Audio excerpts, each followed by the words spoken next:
Beloved, let's dive into fasting today. As Christians, God has given us enough weapons to fight the enemy, one of which is fasting with prayers, popularly called fasting and prayers. God commands us to fast and pray in times of afflictions, and He will answer. In Matthew chapter 17 verse 21, when the disciples of Jesus came to ask Him why they could not cast the demon out of the lunatic boy, Jesus replied, "Howbeit, this kind goeth not out, but by prayer and fasting."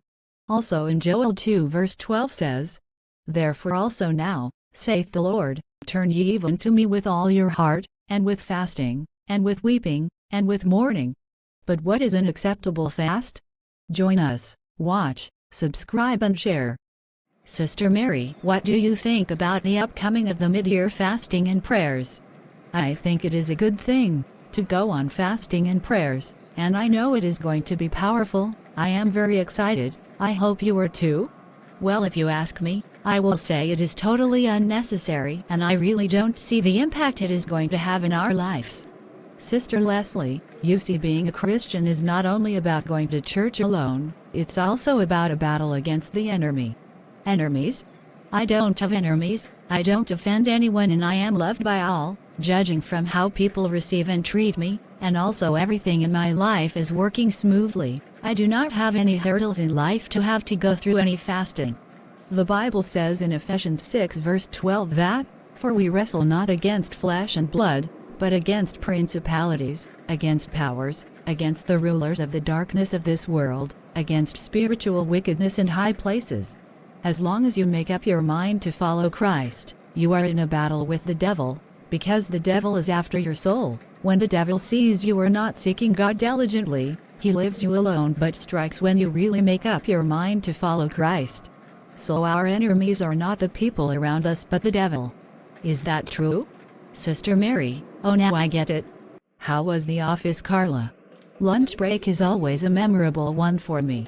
But can't say same for next week. Had a lot of files on my desk though, but it's okay. What is happening next week? Have you forgotten the mid-year fasting and prayers? Coming up in a week?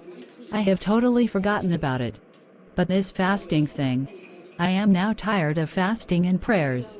There is no fasting and prayers that I don't take part, but my condition still remains the same. Nothing has changed. All my prayer requests are still the same. My situation still remains the same. I don't think I will be joining in this fasting and prayers.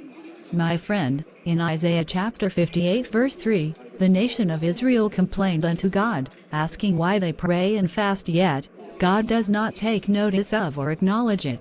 Wherefore have we fasted, ye seest not? Wherefore have we afflicted our souls, and thou takest no knowledge? Behold, in the day of your fast ye find pleasure, and exact all your labors. Verse 4.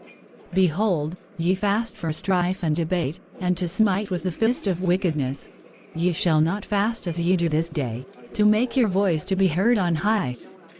There is a fast that is acceptable to God, my friend Carla. And in that God will come through for you, and give ear to your requests. Don't miss this evening's service, because Man of God is going to help us prepare ourselves for an acceptable fast by the Lord. Sister Leslie, I hope you understood this evening's sermon about fasting. The kind acceptable by God. As I was teaching earlier before, one needs to prepare him or herself first, before embarking on a fast, except the kind of fast that God puts in your spirit. There is an acceptable fast, according to the Holy Bible. In Isaiah chapter 58 verse 6, is not this the fast that I have chosen? To loose the bands of wickedness, to undo the heavy burdens, and to let the oppressed go free, and that ye break of a yoke. Verse 7 is it not to deal thy bread to the hungry, and that thou bring the poor, that are cast out to thy house? When thou seest the naked, that thou cover him, and that thou hide not thyself from thine own flesh. Verse 8 then shall thy light break as a morning, and thine health shall spring forth speedily, and thy righteousness shall go before thee. The glory of the Lord shall be thy reward. Verse 9, then shalt thou call, and the Lord shall answer. Thou shalt cry, and he shall say, Here I am. If thou take away from the midst of thee the yoke, the putting forth of the finger, and speaking vanity. Continue all the way to verse 12. Follow this instruction given by God, and the Lord will shine His face upon you. Okay, Pastor, this mid-year fasting and prayer is going to birth a lot of testimonies. Praise be to God. 14th day of the 21 days of fasting and prayers. Taste and see that the Lord is good. Blessed is the one who takes refuge in Him. Isaiah 55 verse 11 says, So shall my word be, that goeth forth out of my mouth, it shall not return unto me void, but it shall accomplish that which I please. And it shall prosper in the thing whereto I sent it.